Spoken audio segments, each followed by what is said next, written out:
আসসালামু আলাইকুম প্রিয় দর্শক বন্ধুরা, কেমন আছেন? সবাইকে আবারও অনেক ধন্যবাদ, বেশি বেশি ধন্যবাদ। আমার ভিডিওটা আপনারা অনেক অনেক সময় দেখেন।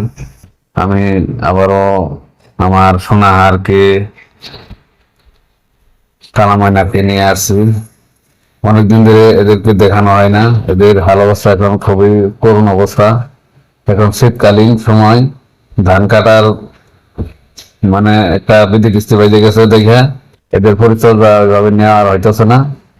এখন ধান কাটা প্রায় শেষের দিকে, শীতের সময় তো এই জন্য এদের একটু হালচাল খুব খারাপ।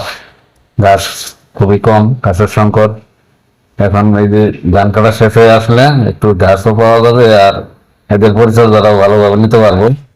তো সবাই দোয়া করবেন বেশি বেশি, যেন এদেরকে নিয়ে আমি ভবিষ্যৎ কিছু করতে পারি।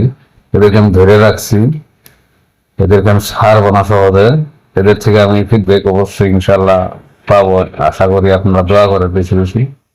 এদের থেকে আমি কিন্তু এই যে বাসনটা পাইছি, কিন্তু বাসনটা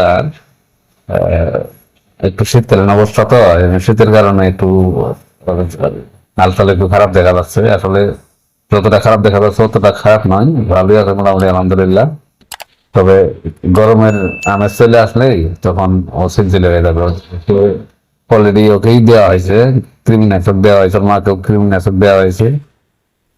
এখন এই যে জামলি কথা দেখছেন কি আরামসে, একে কিন্তু এই যে সোনা আর কি কিন্তু ট্রিটমেন্ট করা হয়েছে। তো একটু বীজ দেওয়া হয়েছিল, পরে 5 মাসের প্রেগনেন্ট অবস্থায় এখন বর্তমানে আছে। মাশাআল্লাহ, আলহামদুলিল্লাহ। এখন কিছু ফিডব্যাক আসতেছে আস্তে আস্তে। ধৈর্য ধারণ করলে আসলে কিছু পাওয়া যায়। ধৈর্য কিন্তু খুবই একটা কঠিন একটা বিষয়। ধৈর্য ধারণ করলে কিন্তু আল্লাহ কিছু দেয়। এই কালা গাভীদের দেখতেছেন, এর বাসর আমার মারা গেছে, তারপর আমি একে আল্লাহর রহমতে ধরে রাখছি।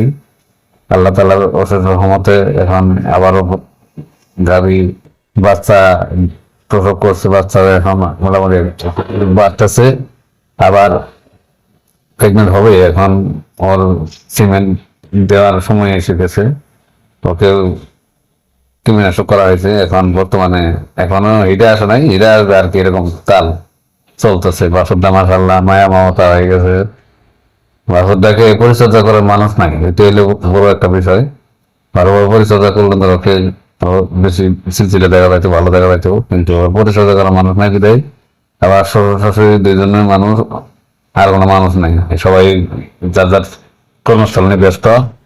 এই জন্য ওনাদের সংসার টিকিয়ে রেখে তারপরে গরুর পিছনে একটু সময় দিতেছে। তারপর আমি ধরে রাখছি থাক, আমি যখন ইনশাল্লাহ স্টার্ট করব, বাড়িতে নিয়ে যাব, তখন ইনশাল্লাহ ভালোভাবে পরিচর্যা করতে পারবো।